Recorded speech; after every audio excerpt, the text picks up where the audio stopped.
पुरोहित जी, लेकिन यहाँ पर सर जो जिम्मेदारी बंगाल सरकार और जो भूमिका बंगाल सरकार की होनी चाहिए थी सर, सबसे ज्यादा कटघरे में वही। और जिस बात का जिक्र अभी एके जैन सर कर रहे थे सर, कि सबसे ज्यादा वो कटमनी और वो भ्रष्टाचार वाली समस्या बंगाल में जग जाहिर है। ये वही भ्रष्टाचार, मैं फिर दोहराती हूँ सर, भ्रष्टाचार कोलकाता की डॉक्टर बिटिया को इंसाफ दिलाने में इस समय सबसे बड़ा रोड़ा बना हुआ है। सीबीआई को देर से आप लोग जांच सौंपते हैं, जब तक सीबीआई के पास जांच पहुंचती है, खुद सुप्रीम कोर्ट के ऑब्जर्वेशन है कि इतना समय लगा दिया आपने। रोमाना जी मुझे समय दीजिए बोले, बचा कहां होगा सर सबूत? और फिर आप लोग बार बार पूछते हैं सीबीआई क्या कर रही है, सीबीआई ने कोलकाता पुलिस से क्या अलग जांच कर ली?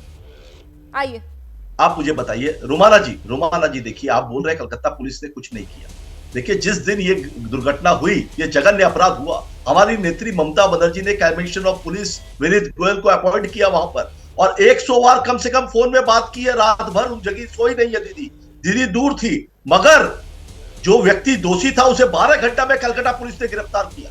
और दीदी का स्टेटमेंट सुनिए कि अगर 7 दिन में कलकत्ता पुलिस इस जघन्य अपराधियों को नहीं पकड़ेगी तो 7 दिन बाद राज्य सरकार खुद इसको सीबीआई को सौंप देगी।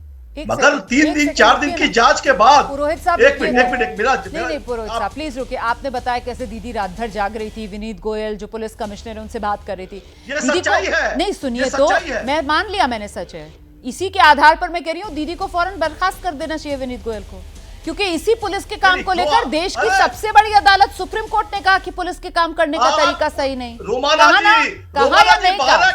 नहीं सर, सुप्रीम कोर्ट ने कहा है सर, सुप्रीम कोर्ट ने कहा है कि जो क्रिमिनल प्रोसीजर कोड था वो लागू नहीं हुआ। जस्टिस पार्टीवाला ने सर बोला कि 30 साल के करियर में मैंने ऐसा नहीं देखा। तो सर प्लीज, ना तो मुख्यमंत्री और ना ही बंगाल पुलिस, किसी की पीठ मत थपथपाइए सर। और ये जो मुख्य आरोपी को गिरफ्तार कर लिया सर, गिरफ्तार तो कर लिया, सुनिए तो गिरफ्तार तो कर लिया सर, लेकिन उसे दोषी प्रूफ कैसे करेंगे अदालत में? कोई सबूत और सुराग भी तो इकट्ठा कर लेते ना, सब पर तो पोछा फेर दिया। चला करके कटघरे में खड़ी कर रही है। आप सुनिए जवाब, देखिए आप मेरी बात का जवाब दीजिए। कल इस दोषी का नाम क्या है? संजय राय मुख्य आरोपी है, सीबीआई ने भी माना है, और जो अपनी रिपोर्ट दी है सुप्रीम कोर्ट में वहां पे भी संजय राय का नाम है। उसे गिरफ्तार किसने किया? उसे गिरफ्तार विनीत गोयल कलकत्ता पुलिस के कमिश्नर ने किया, कलकत्ता पुलिस ने किया। तो अगर हमें गिरफ्तारी हम कर रहे हैं, कार्रवाई हम कर रहे हैं, सीबीआई 10 दिन से संदीप घोष को बुला रही है, अगर संदीप घोष आरोपी है गिरफ्तार करिए। सीबीआई क्यों नहीं गिरफ्तार कर रही है? अगर कलकत्ता पुलिस गिरफ्तार नहीं करती, अब इसी पर रहते हैं, अब इसी पर रहते हैं। और प्रदीप भंडारी इसी का जवाब दीजिए जो यहाँ पर पुरोहित साहब उठा रहे हैं कि अगर संदीप घोष आरोपी है तो उसे गिरफ्तार कर ले। रेप मर्डर केस में सीबीआई वो चुनौती दे रहे हैं बार बार। सीबीआई क्या कर रही है ये सवाल पूछा जा रहा है। अब जवाब सुनिए, आप ही का सवाल रखा है मैंने, आप ही का सवाल रखा है पुरोहित साहब, मैंने जवाब सुनिए। आइए, थैंक यू रोमाना जी, मुझे सिर्फ 30 सेकंड दे दीजिए। मैं बाकी सभी प्रवक्ताओं को सुन रहा था और किसी में मैंने इंटरप्ट नहीं किया। रोमाना जी, जो इनका आर्ग्यूमेंट है ये कलकत्ता हाईकोर्ट और सुप्रीम कोर्ट में रखा गया। कलकत्ता हाईकोर्ट में क्या हुआ? जब बंगाल पुलिस ने बोला कि हमें समय दीजिए, हम थोड़े समय बाद ये केस सीबीआई को देंगे, कलकत्ता हाईकोर्ट ने कहा नहीं, इमीडिएटली रात को सुबह 10 बजे के पहले केस डायरी जो है सीबीआई को सौंपी जाए, क्योंकि 48 घंटे का समय जो होता है वो गोल्डन पीरियड ऑफ इन्वेस्टिगेशन होता है जिसमें सबूत तहस-नहस किए जाते हैं। यही बात सीबीआई ने सुप्रीम कोर्ट के अंदर कही कि क्राइम सीन ऑल्टर हुआ था। Point number 1। Point number 2, police के कार्रवाई के ऊपर सुप्रीम कोर्ट और कलकत्ता हाईकोर्ट ने क्या कहा? एफआईआर देर से, पुरोहित जी आपको शांति से सुना, अब आप शांति से सुनिए, जवाब दीजिए पुरोहित जी प्लीज, आपको जवाब सुनना होगा। मैं दोबारा आपके पास आऊंगी। नहीं सर, यहाँ पर चिल्लाना नहीं है, सुन लीजिए, आ जाऊंगी दोबारा। आइए प्रदीप भंडारी।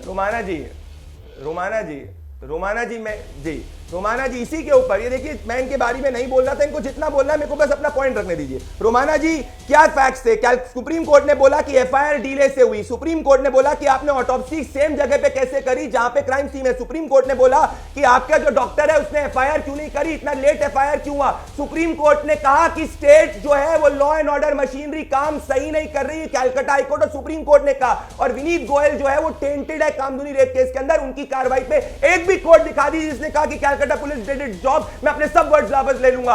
हर कोर्ट ने, सुप्रीम कोर्ट और कैलकाटा हाई कोर्ट ने कहा है कि बंगाल की स्टेट ने 30 साल में जिस तरीके इन्वेस्टिगेशन की, जिस तरीके से वॉचअप किया, नहीं किया। और मेरी एक लास्ट 5 सेकंड की बात है, कांग्रेस की प्रवक्ता से आप पूछ लीजिए, क्या राहुल गांधी ने कलकत्ता के मामले को डिस्ट्रैक्शन नहीं बुलाया था? मैं वीडियो सुना सकता हूं, जब उनसे पूछे गए रिपोर्टर द्वारा सवाल, उन्होंने बोला आप मुझे डिस्ट्रैक्ट करने का प्रयास मत करिए। तो कलकत्ता की बेटी के बारे में बात करने पे राहुल गांधी ने डिस्ट्रैक्शन शब्द का इस्तेमाल किया। प्रज्वल रेवन्ना पे डिबेट करना है, 1 घंटे डिबेट करिए। देखिए मुद्दा भटक जाएगा, मुद्दा भटक जाएगा। ये भी सच है कि उससे पहले राहुल गांधी जो है वो सोशल मीडिया पर पोस्ट भी कर चुके थे और वो किसी और मुद्दे पर कहीं पर गए हुए थे। वहां रिपोर्टर ने जब पूछा तो हाँ बिल्कुल उन्होंने कहा कि मुझे डिस्ट्रैक्ट मत कीजिए, ये भी ऑन रिकॉर्ड बात है। मुझे लगता है अब जरा सा ए के जैन साहब के पास चलते हैं। ए के जैन साहब, पूरे मामले में कलकत्ता की अगर मैं बात करूं, जिस तरीके से ममता सरकार का रवैया रहा है सर, वो तो संदेह और गहरा करता है। मतलब ममता सरकार, उसका लेना देना क्या है? अगर एक कॉलेज में इस तरीके का अपराध हुआ है तो फिर जांच होने देना। जिस तरीके से टीएमसी के नेता एक एक कर सामने आ रहे हैं, सरकार की तरफ से सीबीआई जांच को चुनौती दी जा रही है,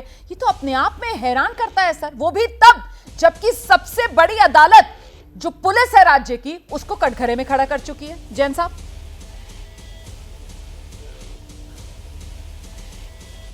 देखिए जी, मेरा मानना है इस देश में ऐसे ही चलता रहेगा। सुप्रीम कोर्ट की 5 जजेस की बेंच ने ऑर्डर दिया था कि पुलिस जिस प्रकार से जुडिशरी है, हाई कोर्ट है, सुप्रीम कोर्ट है, निष्पक्ष तरीके से काम करना चाहिए। लंदन की पुलिस सम्मन भेजती है प्राइम मिनिस्टर को। हम जो है, हमारे यहाँ का जो सभासद होता है वो पुलिस के ऊपर धौंस पटकता है और वो इन्वेस्टिगेशन को मिसलीड करता है और उसको गाइड करता है।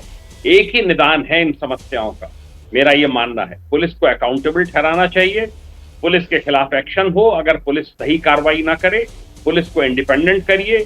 5 जजेस की बेंच के सुप्रीम कोर्ट के निर्णय के अनुसार कोई पॉलिटिकल पार्टी नहीं चाहती है कि पुलिस इंडिपेंडेंट हो, कोई पॉलिटिकल पार्टी नहीं चाहती है कि निष्पक्ष इन्वेस्टिगेशन हो। सही बात है। सब चाहते हैं कि उनकी मुट्ठी के नीचे रहे पुलिस और उनके डायरेक्शंस के अनुसार सर, इसीलिए तो मैंने आज मुद्दा यही उठाया कि कहीं जोर वोट का है और कहीं जोर नोट का है, और इसी से सबसे ज्यादा चोट जो है वो महिला सुरक्षा को पहुंचती हुई नजर आ रही है। कोलकाता से लेकर बदलापुर तक यही एक कहानी हर तरफ है।